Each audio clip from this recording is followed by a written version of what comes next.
குரு வந்து நல்ல நிலையில் அவங்களுக்கு வந்து இருந்துச்சுன்னா ஆன்மீகம் சம்மந்தப்பட்ட விஷயங்களில், ஜோதிடம் சம்மந்தப்பட்ட விஷயங்களில், ஒரு பொது காரியங்கள் செய்கிற விஷயங்களில் அவங்க வந்து தன்னை வந்து முன்னிலைப்படுத்திக்கிறாங்க. அப்போ சனி குரு சம்பந்தம் வந்து எந்த விதத்தில் இருந்தாலும் அவங்களுக்கு ஏதாவது ஒரு துறையில் வந்து பிரகாசிக்கக்கூடிய அமைப்பு வந்து நிச்சயமாக வந்து இருக்கும். இங்கே இருக்கிறவங்கள யாருக்காவது வந்து சனி குரு சேர்க்கை இருக்கா? ஏதாவது ஒரு துறையில் வந்து நீங்கள் சாதிச்சிருக்கீங்களா? பணம்ன்றது வந்து ரெண்டாவது விஷயம். ஏதாவது ஒரு துறையில் உங்களை ஈடுபடுத்தியிருப்பீங்க. கண்டிப்பாக அந்த துறை வந்து உங்களுக்கு வந்து வெற்றியை வந்து தரும். அதில் நீங்கள் வந்து தனித்தன்மையோடு பிரகாசிக்கலைன்னா அதுக்கு என்ன காரணன்றதையும் நான் இப்போ பின்னாடி வந்து நான் உங்களுக்கு வந்து சொல்கிறேன். இப்போ பணக்காரங்க லிஸ்ட்டில் எடுத்து பார்த்தீங்கன்னா அவங்களுக்கு கண்டிப்பாக வந்து சனியும் குருவும் சம்பந்தம் வந்து நிச்சயமாக வந்து இருக்கும். இது வந்து தர்மகர்மாதிபதி யோகமா, இது பிரம்மகத்தி தோஷமா அப்படின்ற சந்தேகம் வந்து எல்லாருக்கும் வந்து இருக்குது. இப்போ நம்ம எம்ஜிஆர் ஐயாவோட ஜாதகத்தை நீங்கள் வந்து எடுத்துக்கங்க. ஐயா வந்து கன்னியா லக்னத்தில் வந்து பிறந்தவர். அவருக்கு வந்து குரு வந்து மீனத்தில் வந்து ஆட்சியாக வந்து இருப்பாங்க. சந்திரன் வந்து கூடையே வந்து இருக்குது. அவருக்கு வந்து சனியும் புதனும் வந்து பரிவர்த்தனையில் இருப்பாங்க. புதன் வந்து மிதுனத்துலேயும், சனி வந்து அவங்களுக்கு வந்து புதன் வந்து அவருக்கு வந்து மகரத்துலேயும், சனி வந்து மிதுனத்துலேயும் வந்து இருக்குது. சனி புதன் வந்து பரிவர்த்தனை. அவருக்கு வந்து சனியோட 10ஆம் பார்வை வந்து குரு மேலே வந்து படுது. இப்போ பரிவர்த்தனையில் நம்ம வச்சு பார்க்கும்போது சனியோட 3ஆம் பார்வை வந்து அந்த குருவுக்கு வந்து படுது. அவர் வந்து சாதாரண மனுஷனாக இருந்து தான் வந்து மிகப்பெரிய லெவலில் வந்து அவர் வந்து வளர்ந்தார். இந்த மாதிரி எத்தனையோ ஜாதகத்தை நம்ம வந்து சொல்லலாம். நம்ம காமராஜர் ஐயாவோட ஜாதகத்தில் பாருங்கள், அவர் வந்து கடகலக்கணங்க. அவர் வந்து கடகலக்கணத்தில் பிறந்தாலும் கூட அவருக்கு வந்து 7ல் வந்து சனி, மீனத்தில் வந்து அவருக்கு வந்து குருவும் கேதுவும் வந்து சேர்ந்துருக்குது. இப்படி வந்து தர்மகர்மாதிபதி யோகம் இல்லாமல் ஒருத்தவங்க வந்து தனித்தன்மையோட வந்து மிளிர முடியாது, அவங்களுக்கு வந்து தனித்தன்மை வந்து கிடைக்காது அப்படின்றத நம்ம வந்து அது நல்லா ஆணித்தரமாக வந்து வலியுறுத்தி வந்து சொல்லலாம். இப்போ இன்னொரு விஷயம் நான் வந்து இதில் என்ன அப்படின்னு கேட்டிங்கன்னா, ஒன்றுமே இல்லாமல் இருப்பாங்கங்க, ஒன்றுமே இல்லாமல் இருப்பாங்க. அடுத்த வேலை சோத்துக்கு வழி இல்லாத இருக்கவங்க கூட திடீர்னு ஒரு 35 வயசுக்கு மேலே வந்து வளருவாங்க. 35 வயசுக்கு மேலே அவங்களோட தனித்திறமை வந்து வளரும். அப்போ வந்து அவங்களுக்கு தர்மகர்மாதிபதி யோகம் வேலை செய்யுது அப்படின்றத நம்ம வந்து புரிஞ்சுக்கணும். அவங்க பிறக்கும் போதே வந்து தர்மகர்மாதிபதி யோகத்தோடு பிறந்திருக்காங்க அப்படின்றது புரிஞ்சுக்கணும். 1975 வந்து பிறந்தவங்களுக்கு நிறைய பேருக்கு வந்து சனி வந்து மிதுனத்தில் இருக்குது, குரு வந்து மீனத்தில் வந்து இருக்குது. சனியோட 10ஆம் பார்வை வந்து குருவில் வந்து படுது. அதே மாதிரி 1982 எடுத்துக்கிட்டிங்கன்னா, 82 வந்து குரு சனி வந்து உச்சமாக இருக்கிறாரு, குரு வந்து துலாத்திலேயே வந்து இருப்பார். அந்த மாதிரி கேட்டகரியில் இருந்தவங்க நிறைய பேர் பெரிய லெவலில் வந்து வளர்ந்துருக்காங்க. இதில் வந்து ஆய்வு பண்ணி எடுத்த லிஸ்ட்டு. அதே மாதிரி 1984 பிறந்தவங்க அப்படின்னு எடுத்துக்கிட்டிங்கன்னா, அவங்களுக்கு வந்து சனி வந்து உச்சமாக இருப்பார், குரு வந்து ஆட்சியாக வந்து இருப்பார். இப்போ ஒருத்தவங்க வந்து கவர்மெண்ட் வேலைக்கு கேட்டு வர்றாங்க, என் ஜாதகத்துப்படி எனக்கு வந்து அரசு உத்தியோகம் கிடைக்குதான்னு வந்து கேட்குறாங்கன்னு வச்சுக்கோங்க. நம்ம வந்து 5ஆம் அதிபதி எங்கே இருக்கிறார், 6ஆம் அதிபதி எங்கே இருக்கிறார், லக்னம் அவருக்கு பலமாக உள்ளதா, 11ஆம் அதிபதி பலமாக உள்ளாரா, இப்படி துத்தி அப்படி மூக்கு தொட வேண்டிய அவசியமே கிடையாது. எளிமையாக வந்து கண்டுபிடிச்சிடலாம். சனிக்கும் குருவுக்கும் சம்பந்தம் இருந்தால், அந்த சனியும் குருவும் நல்ல விதமாக இருந்தால் அவங்களுக்கு நிச்சயமாக அரசு உத்தியோகம் உண்டு. இதே மாதிரி நான் நிறைய பேருக்கு சொல்லியிருக்கேன். ஒரு 100 பேர் ஜாதகத்தை நான் ஆய்வு பண்ணி நான் லிஸ்ட்டே வந்து வச்சுருக்கேன். இப்படி வந்து எளிமையாக வந்து இந்த சனியும் குருவும் நல்ல விதமான இடத்துல இருந்தால் அவங்களுக்கு வந்து தர்மகர்மாதிபதி யோகமாக வந்து வேலை செய்யுது அப்படின்றத நம்ம வந்து சொல்லலாம். சரி, இப்போ நல்லா புரிஞ்சுக்கணும். அதாவது 2 ஆதிபத்தியம் கொண்ட கிரகங்கள், சார் ப்ளீஸ் 2 ஆதிபத்திய கொண்ட கிரகங்கள் ஒரு ஆதிபத்திய ரீதியாக சுபபலனை வழங்கினால் இன்னொரு ஆதிபத்திய ரீதியாக அசுபபலனை கண்டிப்பாக வழங்கும். உண்மையா இல்லையா? இப்போ குரு சனி 2 ஆதிபத்தியம் உள்ள கிரகங்கள். அப்போ ஒரு ஆதிபத்திய ரீதியாக குருவோ சனியோ சுபபலனை கொடுத்தால் மற்றொரு ஆதிபத்திய ரீதியாக அவங்க அசுபபலனை வழங்கித்தான் வந்து தீர்வாங்க. இது வந்து ஜோதிடத்தில் எல்லாருக்குமே விதிக்கப்பட்ட விதி. அதே மாதிரி இப்போ இது இந்த கிரக சேர்க்கையோட அசுபம் என்ன அப்படின்னு வந்து கேட்டிங்கன்னா, நான் வந்து சொல்லிட்டு இந்த கிரக சேர்க்கை இருக்கவங்க பொருளாதாரத்தில் எப்படியாவது ஒரு முன்னணியில் வந்துடுறாங்க, ஏதாவது ஒரு விஷயத்தில் தன்னை வந்து தலை நிறுத்திக்கிறாங்க, ஏதாவது ஒரு விஷயத்தில் வந்து சாதிக்கிறாங்கன்றதை நான் வந்து சொன்னேன். இப்போ இதில் அசுபம் என்ன அப்படின்னு வந்து கேட்டிங்கன்னா, திருமண தடையை வந்து நிறையா வந்து சந்திக்கிறாங்க. அப்படி இல்லைன்னா ஒன்றுக்கு மேற்பட்ட திருமணம் வந்து இருக்குது. ரெண்டாவதாக வந்து குழந்தை பிறக்க மாட்டேங்குது, குழந்தை பிறந்தால் அந்த குழந்தைய வந்து பிரிஞ்சு வாழ்கிறாங்க. இல்லை அந்த குழந்தை வந்து எப்பயுமே அந்த பெற்றவங்களை வந்து ஒரு பதட்டத்தோடையே வச்சுருக்குது. எப்படி பதட்டத்தோடையே வச்சுருக்கு. ஐயோ இந்த பிள்ளை நம்மளுக்கு அப்படி செஞ்சிருமா, இப்படி செஞ்சிருமா, பிள்ளை படிக்குமா படிக்காத, பிள்ளைக்கு உடம்பு சரியில்லை, அது இதுன்னு எப்போ பார்த்தாலும் அவங்களுக்கு வந்து அந்த சனி வந்து குருவை பார்க்குறதுனால எப்பயுமே அவங்களுக்கு வந்து மனசில் வந்து அந்த குழந்தைங்களை பற்றிய ஒரு பதட்டம் வந்து இருந்துக்கிட்டே வந்து இருக்குது. பதட்டன்றதை விட பயம் தான் நம்ம வந்து சொல்லணும். எப்போ பார்த்தாலும் அவங்க மனசில் வந்து ஒன்று பணத்தை பற்றிய கவலை இருக்குது, இல்லைனா குழந்தைய பற்றிய கவலை இருக்குது. இந்த 2 கவலையை தவிர அவங்க வாழ்க்கையில் அவங்களுக்கு வேறு எந்த கவலையுமே வந்து வரமாட்டேங்குது. இல்லைனா குறையுடைய குழந்தைகள் வந்து பிறக்கிறாங்க. இதில் வந்து சனியோட 3ஆம் பார்வையில் வந்து இருந்துச்சு குரு அப்படின்னா கொஞ்சமான பாதிப்பு இருக்குது. சனியோட 10ஆம் பார்வையில் குரு இருந்துச்சுன்னா அவங்களுக்கு வந்து குழந்தையே பிறக்க மாட்டேங்குது. அப்படி இல்லைன்னா குழந்தைக்கு அவங்க கர்மம் பண்ணிடுறாங்க, பிறந்த குழந்தைக்கு அவங்க வந்து கர்மம் பண்ணிடுறாங்க. இப்போ இந்த இந்த இடத்துல வந்து பிரம்மகத்தி தோஷம் வந்து இந்த இடத்துல வந்து வேலை செய்யுது. இந்த மாதிரி அமைப்பு இருக்கிறவங்களுக்கு, அதாவது சனிக்கும் குருவுக்கும் வந்துங்க செவ்வாயோட சம்பந்தமோ ராகுகேதுவோட சம்பந்தம் இருந்தால் மட்டுமே அது வந்து அசுபத்தன்மையாக பிரம்மகத்தி தோஷமாக வேலை செய்கிறது. அந்த சனியும் குரு மட்டும் தனித்த நிலையில் அவங்க இருந்தாங்கன்னா, அவங்களுக்கு வேறு எந்த கிரகத்தோட தொடர்பும் இல்லைன்னா, அது வந்து சுபமான தர்ம கர்மாதிபதி யோகமாக வந்து செயல்படுது. அவங்க வந்து சிறப்பான ஒரு நிலையில் வந்து இருக்கிறாங்க. நீங்கள் எத்தனை ஜாதகம் வேணாலும் ஆய்வு பண்ணி பாருங்கள். இது வந்து 2 விஷயமும் இருக்குது. அந்த 2 விஷயத்தில் எது நல்லது எது கெட்டது, அந்த 2 ஆதிபத்தியம் கொண்ட கிரகங்களில் ஒரு ஆதிபத்தியம் கொண்ட கிரகம் எந்த மாதிரி வேலை செய்யுது, மற்றொரு ஆதிபத்தியம் ரீதியாக என்ன வேலை செய்யுது, இப்படி நம்ம அந்த விஷயத்தை வந்து பிரித்து எடுக்கணும். இதுதான் வந்து ஜோதிடத்தில் உள்ள ஒரு செக் பாயிண்ட்டு. இப்போ நம்ம ராமரோட ஜாதகத்தை எடுத்துக்குவோங்க. ராமர் வந்து கடக லக்னங்க. அவருக்கு வந்து லக்னத்திலேயே குருவும் சந்திரனும் வந்து இருக்கிறாங்க. துலாத்தில் வந்து சனி பகவான் வந்து உச்சம். அதே மாதிரி 6ஆம் இடத்துல அவருக்கு வந்து ராகு, தனுசில் வந்து ராகு, செவ்வாய் வந்து மகரத்தில் உச்சம், மீனத்தில் சுக்கிரன் உச்சம், மேசத்தில் வந்து சூரியன் உச்சம், அங்கே வந்து புதன். இதுதான் அவரோட பிளானட்டரி பொசிஷன். இப்போ நல்லா பாருங்க, உச்சை பார்த்தால் பிச்சை கூட வந்து மிஞ்சாது. அப்போ ராமர் வந்து பெரிய ராஜாள யோகம் பெற்றவர். அவருக்கு ஏன் ராஜயோகம் கிடைக்கல? உண்மையிலேயே அவருக்கு வந்து அந்த குருவில் சனியில் ஏதோ ஒரு கிரகம் வந்து உச்சம் பெறாமல் இருந்தால் அவருக்கு அந்த ராஜயோகத்தை அனுபவிக்கக்கூடிய யோகம் வந்து இருந்திருக்கும். அந்த செவ்வாய் வந்து உச்சம் பெற்று அந்த குருவை வந்து பார்க்குறாரு. அப்போ இப்போ நம்ம விதி என்ன சொன்னோம்? தனித்த சனியும் குருவும் வந்து பெரிய பிரம்மாண்டமான பலனை வந்து வழங்குது. இந்த கிரக சேர்க்கைக்கு கேது ராகு செவ்வாய் சம்பந்தம் இருந்தால் அது வந்து அசுபத்தன்மையோடு செயல்பட்டு ஜாதகருக்கு சில அசுபங்களை கண்டிப்பாக வந்து வழங்குது. இப்போ ராமர் ஜாதகத்தை நம்ம வந்து எடுத்துக்குவோம். அவர் வந்து பெரிய ராஜா வீட்டு பிள்ளையாக இருந்தால் கூட அவர் வந்து காட்டில் தான் போய் வாழ்ந்தார், மனைவி மக்களை வந்து பிரிந்தார். அவருக்கு குழந்தை பிறந்ததே அவருக்கு வந்து தெரியாது. இந்த சந்தோஷ் சுப்பிரமணியம்னு ஒரு படம் வந்தது.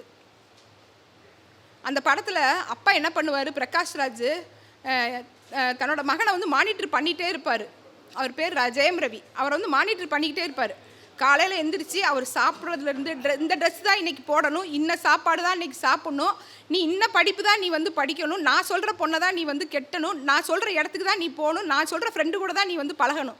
இப்படி தான் இந்த தர்ம கர்மாதிபதி யோகம் இருக்கிறவங்க பிள்ளைங்களை வந்து தன்னோட கட்டுப்பாட்டுக்குள்ளே வச்சுக்கிறேன்னு வந்து அந்த கெட்டதை வந்து அனுபவிச்சிடுறாங்க. அந்த பிள்ளைங்க வந்து அவங்களோட கையை மீறி வந்து போயிடுறாங்க.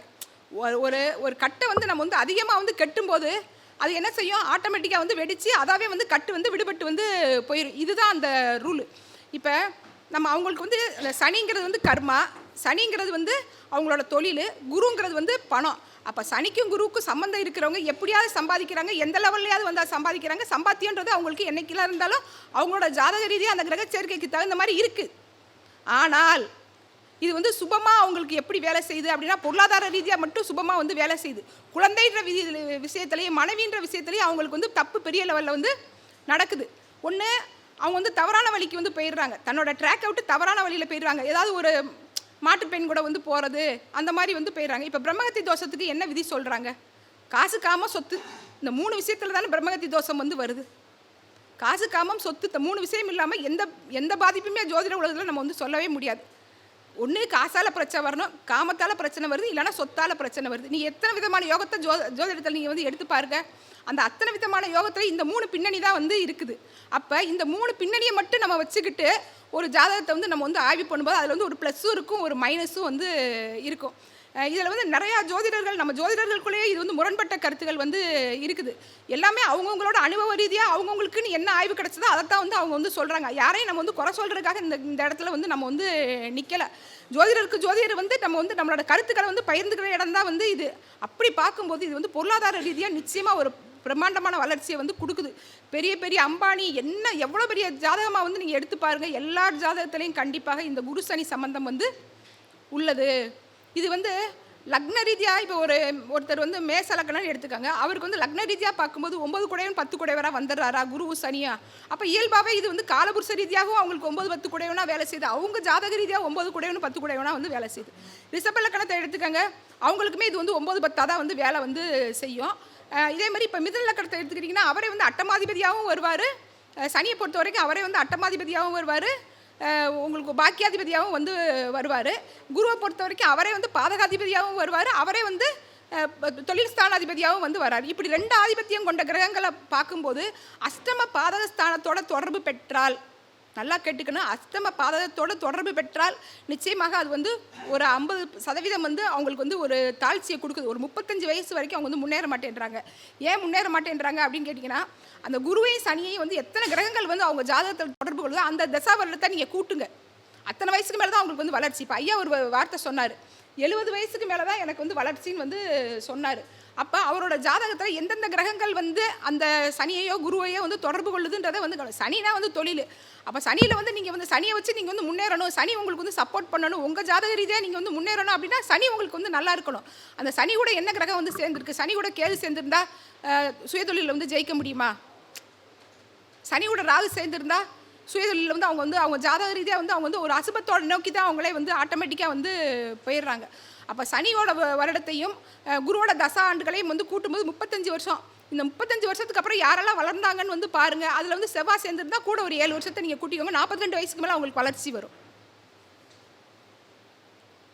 என்னோட ஜாதகத்தில் வந்து குருவுக்கும் செவ்வாய்க்கும் சம்மந்தம் இருக்குது. சனி குரு சம்மந்தம் வந்து இருக்குது. தர்மகர்மாதிபதி யோகம் இருக்குது. அதுக்கு வந்து செவ்வாய் சம்மந்தம் வந்து இருக்குது. 42 வயசுக்கு மேலே ஆட்டோமேட்டிக்காக என்னோட வெளி உலகத்துக்கு நானே வந்து எக்ஸ்போஸ் ஆனேன்.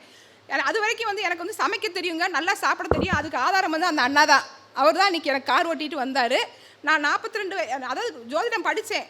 ஒரு 37 38 வயசில் தான் படித்தேன். அது வரைக்கும் வந்து நல்லா சமைப்பேன், நல்லா சாப்பிடுவேன், பேசாமல் படுத்து தூங்குவேன், டிவி சீரியல் பார்ப்பேன், வேறு எதுவுமே எனக்கு வந்து தெரியாது. ஆனால் அந்த பிரபஞ்சம் வந்து என்ன செய்யுது, நமக்கு விதிக்கப்பட்டதை வந்து அதுவே அந்த இடத்துக்கு நம்மளை அதாவே வந்து அழைச்சிட்டு போகுது. இன்றைக்கி நான் வந்து நிறையா ஸ்டேஜில் வந்து நான் வந்து பேசிட்டேன். 1000 கட்டுரைகள் ஜோதிட கட்டுரைகள் வந்து நான் வந்து எழுதியிருக்கிறேன். மாலை மலர் பத்திரிகைக்கு நான் தான் வந்து அஸ்ட்ராலஜரு. அதே மாதிரி நக்கீரன் அவங்க பாலஜோதிடம் புக்கில் வந்து ஒரு 1000 ஜோதிட ஆய்வு கட்டுரைகள் வந்து நான் வந்து எழுதியிருக்கிறேன். ஏன்னா இதெல்லாம் எப்படி நடந்தது நான் யோசித்து பார்க்குறேன். ஒரு குறிப்பிட்ட காலகட்டங்களில் வந்து ஒரு கஷ்டம்னு வந்து வந்துச்சு. அந்த கஷ்டம்னு வந்தப்போ நான் நிறையா ஜோதிடர்களை போய் நான் வந்து சந்தித்தேன். இதுக்கு என்ன பிரச்சனைக்கு என்ன காரணன்றது வந்து யாருமே வந்து சொல்லலை. அது எல்லாமே அந்த அண்ணாக்கு வந்து நல்லாவே வந்து தெரியும். எங்கள் வீட்டுக்காரோட ஃப்ரெண்டு அவர். இன்றைக்கி எனக்கு எங்கள் வீட்டுக்காருக்கு வர முடியலன்னு அவர் தான் என்னை கார் ஓட்டிகிட்டு வந்தார். ஏன்னா அப்போ ஒரு விஷயம் நம்ம ஜாதகத்தில் நடக்கணுன்ற அந்த பிராப்தம் இருந்தால் அந்த வயசு வரும்போது பிரபஞ்சம் அதை நோக்கி அவங்கள வந்து கூட்டிகிட்டு வந்து போகுது. அப்போ அசுபம் எந்த காலகட்டம் வரைக்கும் இருக்குது, சுபம் எந்த காலகட்டம் வரைக்கும் இருக்குது அப்படின்றத நம்ம வந்து புரிஞ்சுக்கிட்டு நம்ம ஒரு ஜோதிடராக இருந்து நம்ம தேடி வரவங்களுக்கு கரெக்டான பலன் சொன்னால் அந்த ஜாதகரோட பயம் போகுமா போகாதா?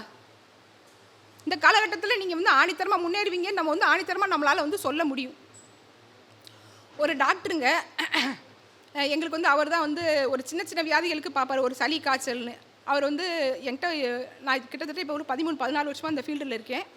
ஒரு நாள் கூட என்கிட்ட வந்து அவர் ஜாதகம் பார்த்ததே கிடையாது. நான் ஜோசியம் பார்க்குறேன்றது அவருக்கு தெரியும். ஆனால் கூட வந்து நம்மக்கிட்ட வந்து ஜாதகம் பார்க்குறத வந்து அவர் வந்து கௌரவ குறைவாக வந்து நினச்சார். ஒரு நாள் திடீர்னு எனக்கு ஃபோன் பண்ணார். நான் உங்களை பார்க்கணும் அப்படின்னு வந்து கேட்டார். அவருடைய ஃபோன் பண்ண அந்த கரெக்டான அந்த ஓரையையும் அந்த டயத்தையும் நான் வந்து கேட்ச் பண்ணிவிட்டேன். அவர் வந்து ஜாதகத்தை கொடுக்குறாரு. நான் கேட்குறேன், இப்போ உங்கள் அப்பாவுக்கு வந்து கொஞ்சம் மரணப்படுக்கையில் இருக்கிறாரா, தொண்டையில் உயிர் பிடிக்குதா அப்படின்னு வந்து கேட்குறேன்.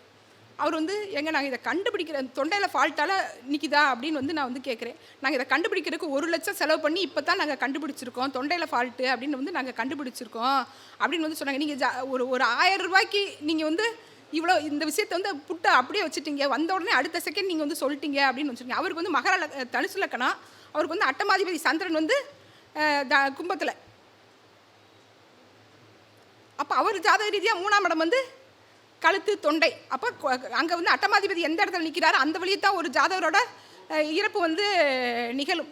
அப்போ எளிதாக வந்து நம்ம வந்து ஜாதகத்தில் எல்லா விஷயமே சொல்ல முடியும். நான் போய் ஒரு காலகட்டத்தில் நிறையா ஜோசியரை வந்து நான் வந்து பார்த்தேன். பிரபலமாக அப்போயே வந்து 1000 ரூபாய், நான் சொல்கிறது வந்து 20 வருஷத்துக்கு முன்னே 1000 ரூபாய், அப்போல்லாம் வந்து கொடுக்க முடியாத தொகை. அப்படி போய் கொடுத்து கூட இந்த பிரச்சனை தீராதுன்னு தமிழ்நாட்டில் டாப் மோஸ்ட்டாக இருக்கிறவங்க கூட யாருமே வந்து சொல்லலை. நம்மளால் வந்து எந்த விஷயம்னாலும் வந்து ஈஸியாக வந்து கண்டுபிடிக்க முடியும். நம்ம வந்து வர்றவங்களை வந்து நம்ம வந்து பொறுமையாக நிதானமாக ஜாதகத்தை பார்த்து அவங்களோட நல்ல காலம் எப்பன்றதை வந்து ப்ரிடிக்ட் பண்ணி கொடுக்கணும். சரிங்க, இப்போ நம்ம வந்து இதோட நன்மையையும் பார்த்துட்டோம், இப்போ தீமையையும் நம்ம வந்து பார்த்துட்டோம்.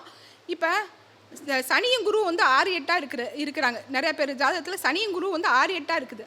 அவங்க ஜாதகத்தில் பாருங்கள், ஒரு 4 வருஷம் நல்லா இருப்பாங்க, திடீர்னு 5 வருஷம் படுபாதாளத்தில் போய் விழுறீங்களா? அடுத்து ஒரு 5 வருஷம் பார்த்தீங்கன்னா நான் தாண்டா ராஜா அப்படின்னு காலரை தூக்குவார். அடுத்து ஒரு 5 வருஷம் அவர் எந்த இடத்துல இருக்காருன்னு அவரை தேடி போகணும். அப்படி தான் அவங்களுக்கு வந்து சகட யோகமாக வந்து இருக்குது. இதுக்கு காரணம் என்ன அப்படின்னு கேட்டிங்கன்னா, எப்போல்லாம் வந்து கோச்சார குரு பகவானை சனி பகவான் வந்து தொடர்பு கொள்கிறாரோ அப்போல்லாம் வந்து அவங்களுக்கு வந்து வளர்ச்சி வந்து வரும். அப்போ வந்து இயற்கையாகவே அவங்களுக்கு வந்து தர்ம கர்மாதிபதி யோகம் வரும். கோச்சார குரு ஜனனகால குரு பகவானை கோச்சார சனி பகவான் தொடர்பு கொள்கிற அந்த 2.5 வருஷ காலங்கள் வந்து அவங்களுக்கு ஆட்டோமேட்டிக்காக வந்து தர்ம கர்மாதிபதி யோகம் வந்து வரும். அவங்க ஜனனகால ஜாதகத்தில் உள்ள குரு பகவானை கோச்சார சனி பகவான் கடக்கக்கூடிய அந்த ஓராண்டு காலங்கள் அவங்களுக்கு வந்து ஒரு ஃப்ளரிஸ் வந்து வரும். அந்த காலகட்டங்களில் திடீர்னு கடன் அடைச்சிருவாங்க. அவங்களுக்கே நம்ம ஜாதகத்தில் என்ன நடக்குது அப்படின்னு வந்து புரியாது. இதுதான் நிதர்சனமான உண்மை. அப்போ ஒரு விஷயத்தை வந்து இது வந்து பரிகாரம் உள்ள ஜாதகமா, பரிகாரம் இல்லாத ஜாதகமா, இந்த ஜாதகம் தானே வளர்ந்துருமா அப்படின்னு நம்ம வந்து 3 விதமாக வந்து பிரிக்கணும். இப்போ ஒருத்தர் கடனில் வந்தார் அப்படின்னா அவர்கிட்ட வந்து நான் எழுதியே கொடுத்துருக்கேன் நிறைய பேருக்கு. எப்போ அந்த குரு சனி சம்மந்தம் வருதோ இந்த காலகட்டத்தில் நீ கடன் அடைச்சிருவீங்க சார், கவலைப்படாமல் நீங்கள் போங்க சார், நான் எழுதியே தந்திருக்கேன், நீ இந்த காலகட்டத்தில் நீங்கள் கடன் அடைக்கலைன்னா என்கிட்ட வந்து நீங்கள் கேளுங்க, நான் கேட்குற தொகையை நீங்கள் தரணும். நீங்கள் கடன் அடைச்சிங்கன்னா நான் கேட்குற தொகையை நீங்கள் தரணும். உண்மையா இல்லையா? நம்ம சொல்கிறோம்ல, ஆணித்தரமாக சொல்கிறோம்ல.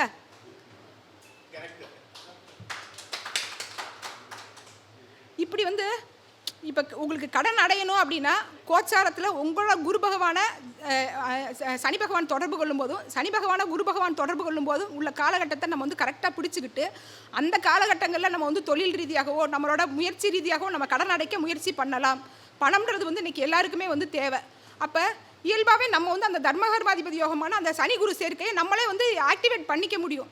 எப்படி அப்படின்னு கேட்டிங்கன்னா, இப்போ வியாழக்கிழமைன்னு வச்சுக்கோங்க, வியாழக்கிழமைகளில் சனி ஓரையில் நீங்கள் சிவ வழிபாடு பண்ணுங்கள். நிச்சயமாக உங்களுக்கு பொருளாதாரத்தில் ஒரு மேன்மையான பலன்கள் உண்டு. எவ்வளவு கடன் இருந்தாலும் கொஞ்சம் கொஞ்சமாக குறையும், உடனே குறையாது. அது மாதிரி சனிக்கிழமை குரு ஓரை வருது பார்த்தீங்களா, அந்த நேரங்களில் நீங்கள் சிவ வழிபாடு பண்ணுங்கள். உங்களுக்கு ஏதாவது பொருளாதார ரீதியான முன்னேற்றம் வந்து கடன் அடையக்கூடிய சூழ்நிலைகள் வந்து உருவாகும். அதே மாதிரி இப்போ சனியோட நட்சத்திரங்கள் அப்படின்னு வந்து நம்ம எடுத்துக்கிட்டோம்னா பூசம், அனுசம், உத்திரட்டாதி, இந்த 3 நட்சத்திரங்கள் வர்ற அன்னைக்கு குரு ஓரையில் நம்ம சித்தர்கள் வழிபாடு வந்து பண்ணணுங்க. சனியோட நட்சத்திரங்கள் வர்ற அன்னைக்கு குரு ஓரையில் சித்தர்கள் வழிபாடு வந்து பண்ணணும்.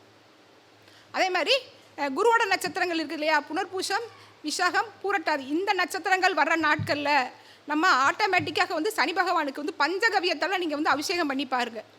பஞ்சகவியம் பசுவோட சாணம், மூத்திரம், நெய், பால், தயிர், இந்த 5ஐயும் கலந்து நீங்கள் வந்து சிவனுக்கு அபிஷேகம் பண்ணி பாருங்கள். குருவோட நட்சத்திரம் வர இந்த நாட்களில் எவ்வளோ பெரிய கடனாக இருந்தாலும் வந்து அடையும். இது வந்து அனுபவத்தில் நான் கண்ட பரிகாரம். நிறையா பேருக்கு சொல்லியிருக்கேன், நிறைய பேர் நல்ல விதமாக வந்து இருக்காங்க.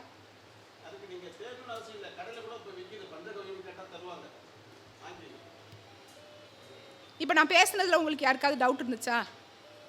சொல்லுங்கள் சார்.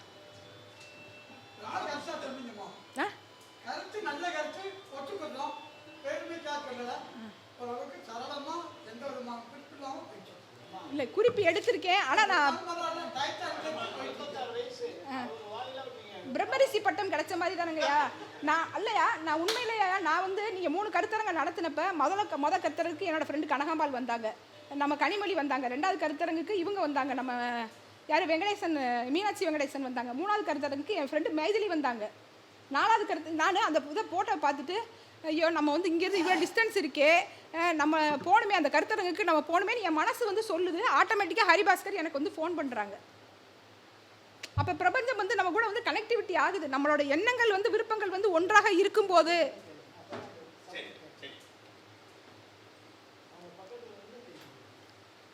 சொல்லுங்க சார். குரு சனி சேர்க்கை என்பது வந்து காலபுருஷ தத்துவத்தின்படி குரு சனி சேர்க்கை. இது வந்து இவங்க குரு சனி சேர்க்கையை சொல்கிறாங்க. என்னுடைய கேள்வி என்னன்னு கேட்டிங்கன்னா, ஒவ்வொரு லக்கணத்துக்கும் 9, 10ஆம் அதிபதி சேர்வது காலபுருஷ தத்துவம்னு எடுத்துக்கலாம். காலபுருஷம் இந்த அதான் நான் சொன்னேன் இல்லைங்க சார், நீங்கள் பேசும்போதே அதையும் நான் சொன்னேனே கேளுங்க. ஒவ்வொரு லக்கணத்துக்கும் அவங்களோட 9, 10 தான். ஒவ்வொரு லக்கணத்துக்கும் வந்து அவங்களோட 9, 10 வந்து சேர்க்கறது உண்டுன்னு நான் பேசும்போதே சொன்னேன். அப்புறம் இந்த ராமர் ஜாதகத்தில் ஒரு கருத்து சொன்னீங்க, தனுசுல வந்து ராகு இருந்தால் கோதண்ட ராகுன்னு சொல்கிறாங்க. அதனுடைய சிறப்பு, அதனுடைய பலாபலம் நல்லது கெட்டது, இது விஷயம் சொல்லுங்க. இன்னொன்று, நீங்கள் வந்து பால ஜோதிடத்தில் வந்து பிரசன்ன ஜோதிடம்னு அறிமுகம் பண்ணிக்கலாம். 10 வருஷமாக எழுதிக்கிட்டு இருக்கேங்க சார். சரி, அதான் என்னுடைய கேள்வி. அதாவது தனுசில் இருக்கிற ராகு வந்து நெருப்பு ராகுங்க. என்ன அப்போ வந்து நெருப்பு சம்மந்தப்பட்ட விஷயங்களில் ஏதாவது ஒரு பாதிப்பை வந்து கண்டிப்பாக வந்து கொடுக்கும். இப்போ இந்த டாப்பிக்கு வந்து அது வந்து ரிலேட்டட் இல்லாத கொஸ்டின்ஸ் தான். அது வந்து ரிலேட்டட் இல்லாத கொஸ்டின்ஸ் தான். ஆனாலும் வந்து அது வந்து தனுசில் இருக்கிற ராகு வந்து ஏன் பாதிப்பை கொடுக்காது அப்படின்னா நம்ம காலச்சக்கரத்துப்படி நம்ம பார்க்கும்போது 1-5-9 இருக்கிற ராகுவா வந்து வர்றாரா, அப்போ 9ஆம் இடத்துல இருக்கிற கிரகம் பெருசாக வந்து பாதிப்பை ஏற்படுத்தாதுன்றது நம்ம வந்து சொல்கிறோம். அது வந்து நெருப்பு ராகுன்றதுனால நெருப்பு சம்பந்தமான ஏதாவது ஒரு பாதிப்பை வந்து கண்டிப்பாக வந்து கொடுக்கும். இன்னொன்று வந்து அவர் வந்து எப்பயுமே வந்து வில்லம்பை வந்து தன்னோட கூடையே வந்து வச்சுக்கிட்டு இருந்தார். அவருக்கு வந்து அந்த தாரை வந்து இயங்குச்சு. அந்த தாரை வந்து இயங்குனதுனால அவருக்கு வந்து அது வந்து வெற்றியையும் வந்து கொடுத்துச்சு, தோல்வியையும் வந்து கொடுத்துச்சுங்க சார். அவருக்கு வந்து 12ல் கேது இருந்ததுனால அவருக்கு வந்து மோட்சமும் கிடைச்சது. தேங்க்யூ. இவ்வளோ நேரம் என்னோட பேச்சை பொறுமையாக கேட்டதுக்கு மிக்க நன்றி. பிடிச்சதுங்களாயா? என்னை அழைச்சதுக்கு உங்களுக்கு பயனுள்ளதாக இருந்ததா?